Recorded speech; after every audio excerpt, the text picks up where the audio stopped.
നമസ്കാരം. നമ്മുടെ ഡോഗ്സിന് ഏറ്റവും കൂടുതൽ ഇമ്പോർട്ടൻ്റ് ആയിട്ട് നമ്മൾ കൊടുക്കേണ്ട ഒരു ഫുഡാണ് മത്തൻ, പംകിൻ. അത് എന്താണെന്ന് വെച്ചാൽ നമ്മുടെ ഡോഗ്സിന് ഇടയ്ക്ക് ഈ കോൺസ്റ്റിപ്പേഷൻ പോലുള്ള പ്രശ്നങ്ങൾ ഉണ്ടെങ്കിൽ അതങ്ങോട്ട് മാറിക്കിട്ടും. അതുപോലെ ഡൈജഷൻസിൻ്റെ പ്രോബ്ലംസ് ഉണ്ടെങ്കിൽ അത് മാറിക്കിട്ടും. അതുപോലെ അവർക്ക് ഈ എന്താ പറയുക, ഈ ലൂസ് മോഷൻ്റെ എന്തെങ്കിലുമൊക്കെ പ്രശ്നങ്ങളുണ്ടെങ്കിൽ അതും മാറിക്കിട്ടും. എല്ലാത്തിനും ഒരേ ഒരു മരുന്ന് ശരിക്കും മത്തനാന്ന് വേണമെങ്കിൽ പറയാം. നമ്മൾ എന്നും ട്രൈ ചെയ്തുകൊണ്ടിരിക്കുന്ന ഒരു ഫുഡ് ഐറ്റമാണ് മത്തൻ.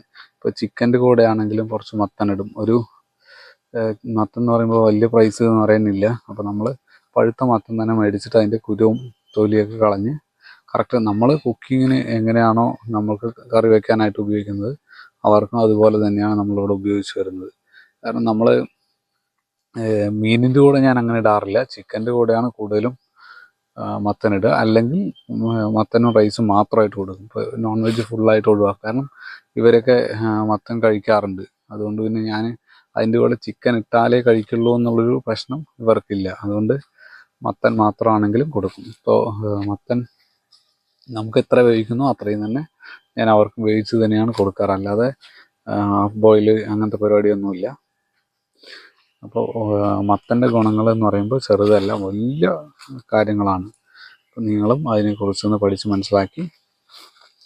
മത്തൻ നമുക്ക് ട്രൈ ചെയ്ത് കഴിഞ്ഞാൽ തന്നെ മനസ്സിലാവും. അവർക്ക് മോഷൻസിൻ്റെയൊക്കെ പ്രോബ്ലംസ് വരികയാണെങ്കിൽ നിങ്ങൾ ആദ്യം ഒരാഴ്ച ഒരു 2 days ഗ്യാപ്പിലൊക്കെ കൊടുക്കുകയാണെന്നുണ്ടെങ്കിൽ പെട്ടെന്ന് ആ സംഭവങ്ങളൊക്കെ മാറുന്നതായിട്ട് തന്നെ നമുക്ക് കാണാൻ പറ്റും. അതുപോലെ ഉള്ളിയൊക്കെ കൊടുക്കുമ്പോൾ ഇവർക്ക് ഡൈജഷൻസിൻ്റെ പ്രോബ്ലംസ് വരാറുണ്ട്. അപ്പോൾ ഒരിക്കലും ഉള്ളി കൊടുക്കരുത് എന്ന് നമ്മൾ ഉറപ്പായിട്ടും പറയും.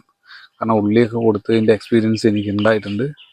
അപ്പോൾ അതൊക്കെ ഭയങ്കര മോശം, അതൊക്കെ ഭയങ്കര പ്രശ്നമായിട്ട് വരാറുണ്ട്. നമുക്ക് പക്ഷെ നല്ലതാണ്, ഫൈബർ കണ്ടൻറ്റ് അടങ്ങിയ സംഭവം തന്നെയാണ് ഉള്ളി. പക്ഷേ നമ്മുടെ ഡോഗ്സിന് ഒരിക്കലും അത് കംഫർട്ടബിൾ അല്ല. നമ്മുടെ ഡോക്ടേഴ്സും നേരത്തെ പറഞ്ഞിട്ടുണ്ട്. ഞാൻ ഇതേപോലെ ഒരു പ്രശ്നമായിട്ട് പോയ സമയത്ത് ഇവർക്കല്ല, ഇതിനു മുമ്പിലത്തെ ഡോഗ്സിന്, ഇതിനു മുമ്പത്തെ ഒരു ഡോഗിന് ഇതുപോലൊരു പ്രശ്നം വന്നിട്ട് നമ്മൾ പോയപ്പോഴാണ് അതിൽ നമ്മളെ കൊടുത്തിരിക്കുന്നൊരു ഫുഡ് എന്ന് പറയുമ്പോൾ അത് ഉള്ളിയാണ്. അപ്പോൾ അതിനെക്കുറിച്ച് പറഞ്ഞപ്പോൾ യാതൊരു കാരണവശാലും ഉള്ളി കൊടുക്കരുത് എന്നാണ് അദ്ദേഹം പറഞ്ഞത്. അപ്പം നമുക്ക് നമ്മുടെ ഡോഗിനെ ഹെൽത്തി ആയിട്ട് നോക്കണമെന്നുണ്ടെങ്കിൽ ഇതുപോലത്തെ ചെറിയ ചെറിയ ടിപ്സൊക്കെ മനസ്സിലാക്കി വയ്ക്കുക. അതുപോലെ ചോക്ലേറ്റ്സ് യാതൊരു കാരണവശാലും കൊടുക്കരുത്. ചിലപ്പോൾ നമ്മുടെ കൂടെയൊക്കെ ഇവർ നമ്മൾ കഴിക്കുന്ന സമയത്തൊക്കെ, നമ്മുടെ കുഞ്ഞുങ്ങളൊക്കെ കഴിക്കുന്ന സമയത്തൊക്കെ ഇവർ ഒന്ന് ചോദിക്കാറുണ്ട്. പക്ഷേ അത് കൊടുക്കാതിരിക്കുന്നത് തന്നെയാണ് നല്ലത്. അതുപോലെ തന്നെയാണ് ബിസ്ക്കറ്റും. നമ്മൾ പാർലേജി അതുപോലെ ആരോ റൂട്ടിൻ്റെയൊക്കെ ബിസ്ക്കറ്റൊക്കെ നമ്മൾ പലരും ഡോഗ്സിന് കൊടുക്കുന്നത് കണ്ടിട്ടുണ്ട്. ഞാനും മുമ്പ് കൊടുത്തിട്ടുണ്ട്. അതും ഒരിക്കലും കൊടുക്കരുത്. ഷുഗർ കണ്ടൻറ്റ് എന്ന് മാത്രമല്ല, അതും ഡൈജഷൻ്റെ പ്രശ്നങ്ങൾ ഉണ്ടാക്കാൻ സാധ്യത കൂടുതലുള്ള സംഭവമാണ്. മനുഷ്യന് തന്നെ ആ ബിസ്ക്കറ്റൊക്കെ കഴിക്കുമ്പോൾ ഡൈജഷൻ എന്താ പറയുക, കോൺസ്റ്റിപ്പേഷൻ്റെയൊക്കെ പ്രോബ്ലംസ് ഉള്ള ആൾക്കാർക്ക് ഭയങ്കര പ്രശ്നമായിട്ട് വരാറുള്ളതാണ്. അപ്പോൾ പിന്നെ ഇവർക്ക് അത് പ്രത്യേകം പറയേണ്ട കാര്യമില്ലല്ലോ.